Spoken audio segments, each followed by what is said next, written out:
కొమరంభీం ఆసిఫాబాద్ జిల్లా దహేగాం మండలం రాంపూర్ రైతులు మాట్లాడుతూ మారుమూల దట్టమైన అటవీ ప్రాంతాలైన గుట్టలలో నివాసం ఉంటూ జీవనోపాధి గడుపుతున్న గ్రామాలైన మెట్లగూడ రాంపూర్తో పాటు చుట్టుపక్కల 5 గ్రామాల రైతులు దాదాపు రాత్రి కురిసిన భారీ వర్షాల వల్ల అడా ప్రాజెక్టు ఎత్తివేయడంతో దాదాపు 250 ఎకరాల పత్తి పంట నష్టపోయామని, రోడ్లు సరిగా లేవని నానా అవస్థలు పడుతూ బిక్కుబిక్కుమంటూ మారుమూల దట్టమైన అడవి ప్రాంతాలలో గుట్టలలో సౌకర్యాలు లేక నివాసం ఉంటూ జీవనోపాధి గడుపుతున్నామని ఆవేదన వ్యక్తం చేశారు. సంబంధిత అధికారులు, నాయకులు, ప్రజాప్రతినిధులు స్పందించి సౌకర్యాలు కల్పించి ఆదుకోవాలని రైతులు వేడుకుంటున్నారు.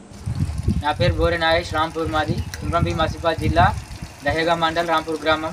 ఇటీవల గత వారం రోజుల నుంచి కురుస్తున్న భారీ వర్షాల కారణంగా లోతట్టు ప్రాంతంలో ఉన్నందుకు ప్రాణహిత ఉప్పొంగడం ద్వారా మా గ్రామంలో వరద నీటి ముప్పుతోని దాదాపు ఇప్పటి వరకు సుమారు 70 నుండి 80 ఎకరాల వరకు పత్తి నష్టపోవడం జరిగింది.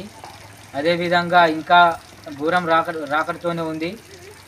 మనకు తెలిసిన సమాచారం ప్రకారం అడా ప్రాజెక్టు గేట్లు ఎత్తివేయడం జరుగుతుందనే సమాచారం మనకు అందింది. ఆ సమాచారం అందినట్లయితే సాయంత్రం వరకు ఇంకా ఎంత లేదన్నా ఒక 200 నుండి 250 ఎకరాల వరకు మునిగే అవకాశం ఉంది. కాబట్టి పైనున్న అధికారులు కొంచెం స్పందించి మా లోతట్టు ప్రాంతాలకు గురైన ఎకరాలకు